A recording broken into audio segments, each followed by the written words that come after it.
환영합니다, 청취자님. 쏟아지는 정보와 복잡한 세상의 소음 속에서 잠시 멈춰서서 진짜 의미 있는 지식의 조각들을 찾아내는 우리의 깊이 있는 심층 탐구 시간에 오신 것을 환영합니다. 네, 반갑습니다.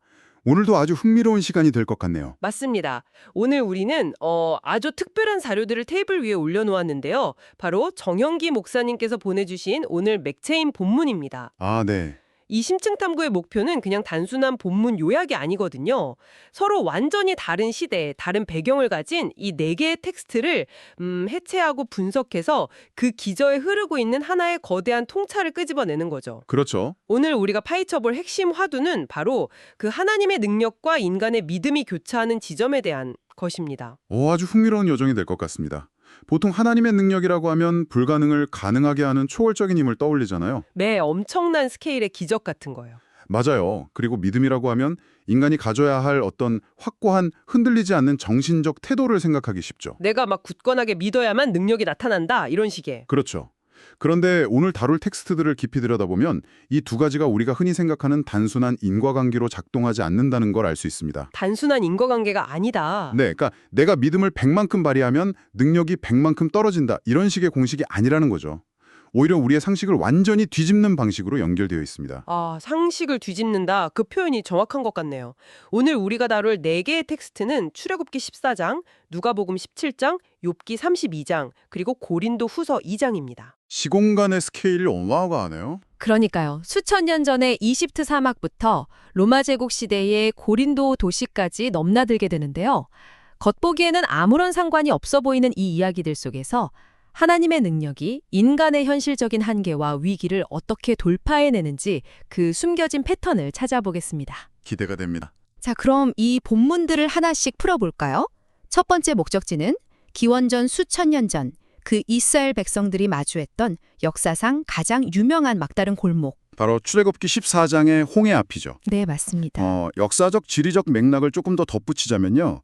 당시 이스라엘 백성들은 400년이라는 기나긴 노예 생활을 끝내고 막 자유를 얻은 상태였습니다.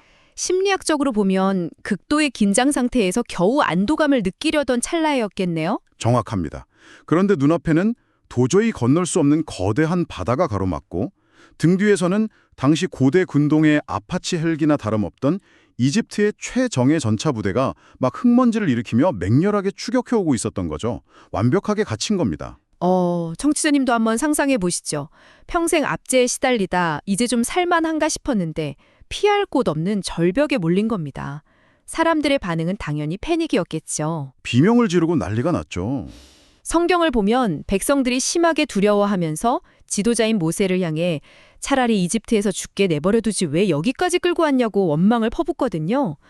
이게 사실은 믿음이 부족해서라기보다 인간의 가장 원초적인 생존 본능인 투쟁 도피 반응이 극단적으로 발현된 상태라고 봐야 하지 않을까요? 그렇죠. 극심한 스트레스 상황에서 인간의 뇌는 즉각적으로 무언가를 행동하도록 명령하니까요. 살기 위해 발버둥을 치던 무기를 들던 아니면 바다로 뛰어들던 말이죠. 네, 통제력을 상실했다는 공포가 인간을 가장 미치게 만듭니다. 그런데 바로 이 지점에서 모세가 백성들에게 던진 해결책이 아주 충격적이에요. 어떤 거였죠? 출애굽기 14장 13절과 14절을 보면 너희는 두려워하지 말고 가만히 서서 여호와께서 오늘 너희를 위하여 행하시는 구원을 보라. 여호와께서 너희를 위하여 싸우시리니 너희는 가만히 있을지니라 이렇게 선포합니다. 잠깐만요. 상식적으로 이 상황에서 가만히 서 있으라는 건 그냥 포기하고 죽음을 받아들이라는 소리처럼 들리지 않았을까요? 그렇게 들릴 수 있죠. 뒤에서는 칼과 창이 날아오는데 아무런 방어태세도 취하지 말고 가만히 있으라니 이건 심리적으로 거의 불가능한 요구 같습니다. 여기서 정말 흥미로운 점은 가만히 서 있다는 것이 체념이나 무기력을 의미하는 게 아니라는 겁니다. 아, 포기하는 게 아니다. 네, 오히려 가장 적극적이고 치열한 영적 결단이죠.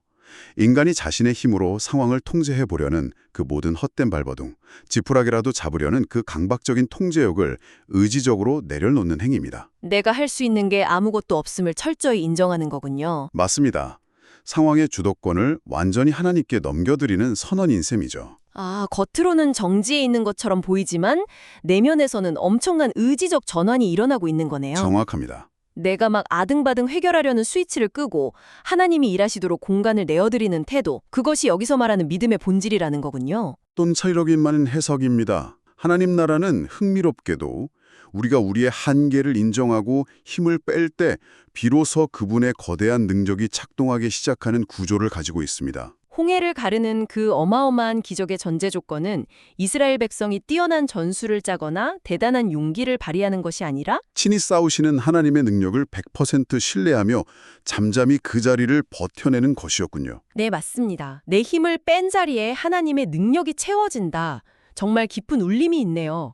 하지만 여기서 자연스럽게 다음 질문이 떠오릅니다. 머리로는 알겠는데 막상 그 거대한 능력을 끌어오려면 내 안에 있는 이 믿음이라는 것도 뭔가 스케일이 커야 할 것 같단 말이죠. 엄청난 확신 같은 거 말이죠. 네, 흔들리지 않는 강철 같은 멘탈이 필요하지 않을까요?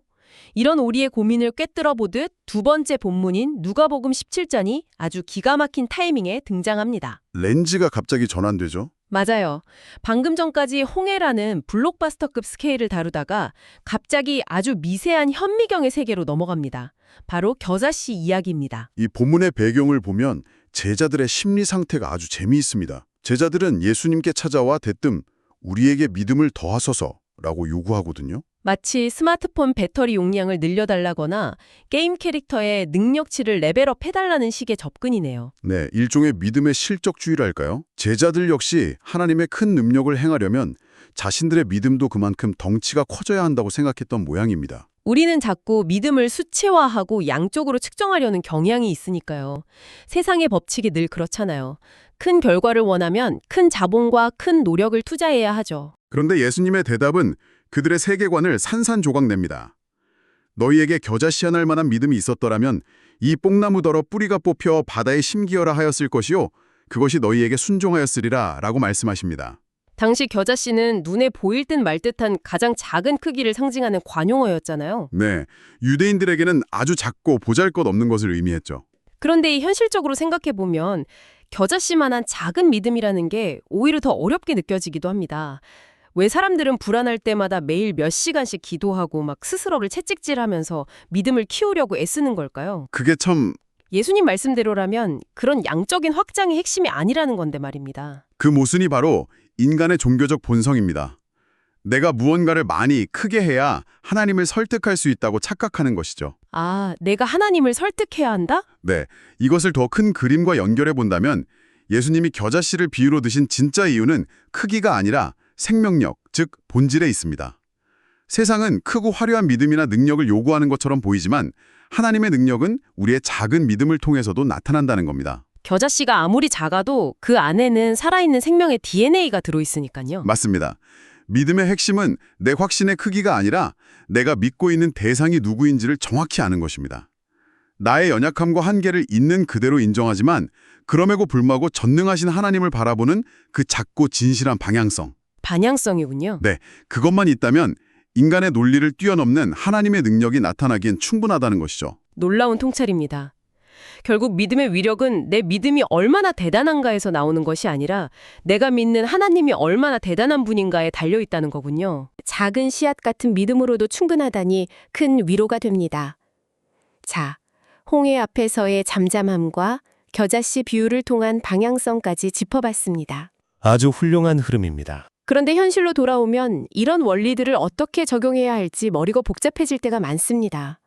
막상 고통스럽고 억울한 상황에 처하면 도대체 하나님의 뜻이 무엇인지 가늠조차 안 될 때가 수두룩하니까요. 그렇죠. 인간의 한계죠. 이 답답한 한계를 세 번째 텍스트인 욥기 32장이 아주 적나라하게 보여줍니다. 욥기는 고대 지혜 문학의 정수이자 고난이라는 주제를 두고 벌이는 치열한 철학적, 신학적, 법정 다툼과도 같습니다. 완벽해 보이던 삶이 하루아침에 무너지고 잿더미 위에 앉아있는 욥을 찾아온 세 친구 이야기. 청취자님도 잘 아실 텐데요. 당대 최고의 지식인들이자 오피니언 리더들이었죠. 그들은 나름대로 욥을 위로하고 상황을 해석해 보려고 자신들의 모든 지적 자본을 총동원합니다. 전통적인 인과응보 교리를 들이대면서 내가 은밀하게 죄를 지었으니 이런 고난을 받는 것이다 라고 논리적으로 분석하려 들죠. 욥은 또 결백함을 주장하며 격렬하게 방어하고요. 그런데 그 길고 지루한 논쟁의 결과가 어땠나요? 아무것도 해결되지 않았습니다. 지식의 향연은 벌어졌지만 욥의 고통은 1g도 줄어들지 않았고 하나님의 의도는 끝내 파악하지 못했죠. 그 부분이 바로 인간 이성과 지식의 철저한 파산 선고를 보여주는 대목입니다. 우리가 성경 지식이 아무리 많고 교리적으로 완벽한 논리를 갖추고 있다고 해도 그것만으로는 얽히고 설킨 인간의 고통이나 하나님의 광대한 섭리를 결코 해석해낼 수 없다는 것을 보여주죠. 그때 엘리후가 등장하는 거군요. 네, 욥기 32장에서 그동안 침묵하고 있던 젊은 엘리후가 등장해 아주 날카로운 진단을 내립니다. 8절을 보면 사람의 속에는 영이 있고 전능자의 숨결이 사람에게 깨달음을 주시나니 라고 말하죠. 전능자의 숨결. 지식의 한계를 뚫고 들어오는 아주 시적인 표현이네요. 우리가 매뉴얼을 달달 외운다고 해서 그 기계를 만든 설계자의 깊은 의도까지 알 수는 없는 것과 비슷한 맥락일까요? 아주 훌륭한 비유입니다. 매뉴얼이라는 텍스트를 넘어 설계자 자신이 직접 우리에게 그것의 진정한 의미를 설명해 주어야만 비로소 아! 하고 깨닫게 되는 순간이 있죠. 엘리후가 말하는 하나님의 영, 즉 성령의 역할이 바로 그것입니다. 인간의 힘으로 아무리 머리를 쥐어짜내어도 도달할 수 없는 영역이 있다는 거네요. 그렇습니다. 내 삶에 벌어지는 이해할 수 없는 일들, 꽉 막힌 문제들 속에서 하나님의 능력을 진정으로 이해하고 경험하려면 하나님의 영이 반드시 필요합니다. 우리의 알량한 지식과 논리를 내려놓고 성령께서 우리의 영적인 눈을 밝혀주시기를 구해야 한다는 의미죠. 그러니까 정리하자면 앞서 말한 가만히 서 있는 결단이나 겨자씨 같은 진실한 믿음조차도 내 의지만으로 장착할 수 있는 게 아니라는 뜻이군요. 맞습니다. 성령께서 전능자의 숨결로 우리 안에서 조명해 주실 때 비로소 우리는 두려움을 이기고 잠잠할 수 있고 크기에 집착하지 않는 본질적인 믿음을 가질 수 있게 된다는 것. 지식을 넘어선 영적인 튜닝이 필요하다는 말씀이네요. 하나님의 능력을 아는 것은 단순히 데이터를 축적하는 정보의 영역이 아니라 성령과의 깊은 교제를 통해 얻어지는 관기적이고 영적인 통찰의 영역이니까요. 욥의 친구들에게 빠져 있었던 것이 바로 그 영적인 겸손함과 성령의 종영이었습니다. 자, 이렇게 구약의 거대한 기적부터 철학적인 논쟁까지 살펴보았는데 이제 마지막 목적지는 지극히 인간적인 냄새가 물씬 풍기는 현실의 한복판으로 들어갑니다. 바로 고린도 후서 2장입니다. 이 텍스트가 특별한 이유는 우리가 지금까지 다룬 영적인 원리들이 실제적이고 껄끄러운 인간관계 속에서 어떻게 적용되는지를 보여주는 완벽한 케이스 스터디이기 때문입니다. 당시 사도 바울은 고린도 교회 성도들과 꽤 심각한 오해와 갈등을 겪고 있었죠. 바울의 서신서들을 보면 그가 얼마나 깊은 목회적 고뇌에 빠져 있었는지 생생하게 느껴집니다. 교회 안에는 바울의 사도권을 의심하고 대적하는 거짓 교사들이 있었거든요. 바울 입장에서는 당장이라도 달려가서 권위를 내세우며 그들을 엄하게 책망하고 바로잡고 싶었을 텐데 말입니다. 그게 가장 빠르고 인간적인 해결책이었을 테니까요. 맞아요. 그런데 바울은 방문을 취소하고 미룹니다. 자신이 굳은 얼굴로 찾아가면 성도들이 너무 큰 상처를 받을까 봐 두려웠다고 고백하죠. 대신 눈물을 흘리며 애타는 마음으로 편지를 씁니다. 위대한 사도가 관계의 문제 앞에서 인간적으로 전전긍긍하며 기다리는 모습이 굉장히 인상적입니다. 이거지야말로 벼랑 끝에서 내 힘으로 윽박질러 통제하려는 대신 가만히 서서 하나님의 일하심을 기다린 실제적인 적용 아닐까요? 정확히 짚으셨습니다. 바울은 인간적인 힘과 권위로 상황을 억누르는 방식을 포기했습니다. 대신 겨자씨처럼 작은 믿음일지라도 성도들 안에 심겨진 복음의 생명력을 신뢰했고 성령께서 그들의 마음을 깨우쳐 주시기를 눈물로 기도하며 기다렸죠. 기다림의 결과가 어땠나요? 놀랍게도 고린도 교회 성도들은 편지를 받고 깊이 회개하며 바울과의 관계를 회복하게 됩니다. 바울은 이 소식을 듣고 너무나 큰 감격과 위로를 받죠. 그들의 엉망진창이었던 삶 속에 믿음이 여전히 작동하고 있음을 두 눈으로 목격한 것입니다. 그래서 바울이 고린도후서 2장 14절에서 이런 벅찬 찬양을 터뜨렸군요. 항상 우리를 그리스도 안에서 이기게 하시고 우리로 말미암아 각처에서 그리스도를 아는 냄새를 나타내시는 하나님께 감사하노라. 갈등과 상처가 난무하던 현실 속에서 마침내 화해와 승리를 이끌어내신 하나님의 능력에 대한 찬사죠. 여기서 그리스도를 아는 냄새라는 표현이 참 매력적입니다. 이것이 왜 중요한가 하면 앞서 다룬 세 가지 본문이 최종적으로 우리의 실제 삶 속에서 어떻게 나타나야 하는지를 완벽하게 종합해주기 때문입니다. 향기라는 것은 숨길 수가 없잖아요. 억지로 꾸며내지 않아도 자연스럽게 번져나가죠. 하나님의 능력을 교리나 지식으로만 아는 사람은 냄새가 나지 않습니다. 하지만 위기 앞에서 잠잠히 신뢰해 본 사람, 작은 믿음으로 큰 산을 옮기시는 하나님을 경험해 본 사람, 상처받은 관계 속에서 성령의 도우심으로 화해를 이뤄낸 사람은 다릅니다.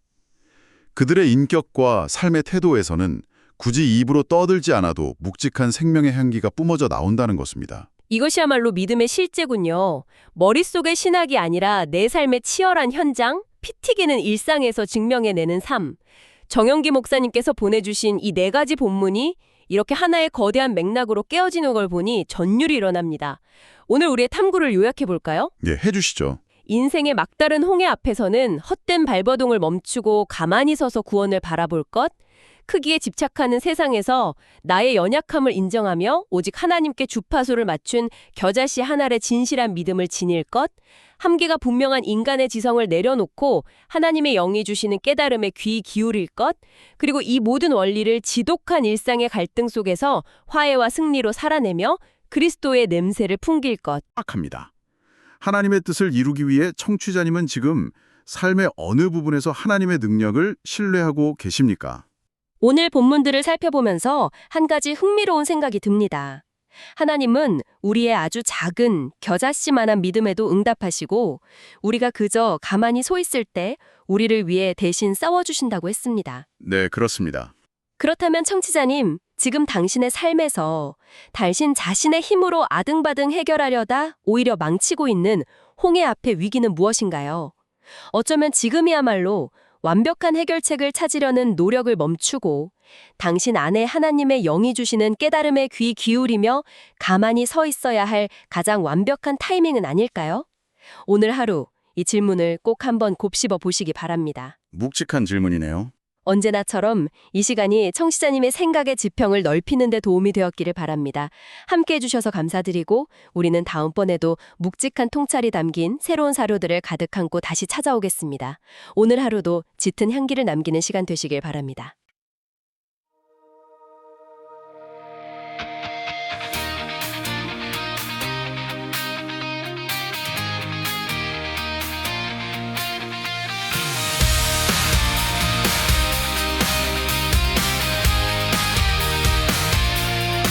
앞에는 홍해바다 뒤에는 바로의 군대 진퇴할 위기 속의 백성들은 두려웠더니 그때 울려 퍼지는 모세의 담대한 선포 두려워 말고 서서 여호와의 구원을 보라 싸우히 흘리는 하나님 우리는 가만히 있으라 우리의 믿음은 침묵 속에 역사하시는 주를 보는 것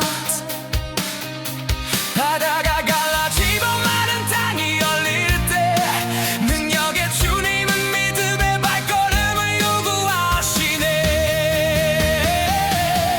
전능자의 숨결이 우리에게 깨달음을 주시고